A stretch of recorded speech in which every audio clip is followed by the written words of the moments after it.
Formal lang na turn over kay Cebu Governor-elect Hilario David III ang panunungkulan sa probinsya kahapon. Ang turnover ay nagsilbing tanda na tapos na ang ilang buwang tensyon sa Kapitolyo bago ang eleksyon.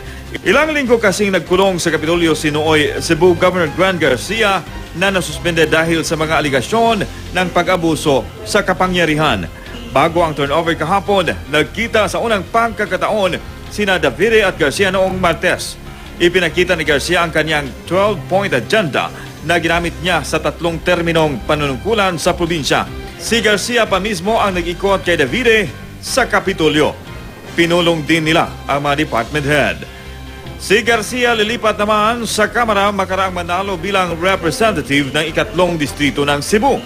Tiniyak naman ni Davide na maraming pagbabago sa kanyang pamumuno.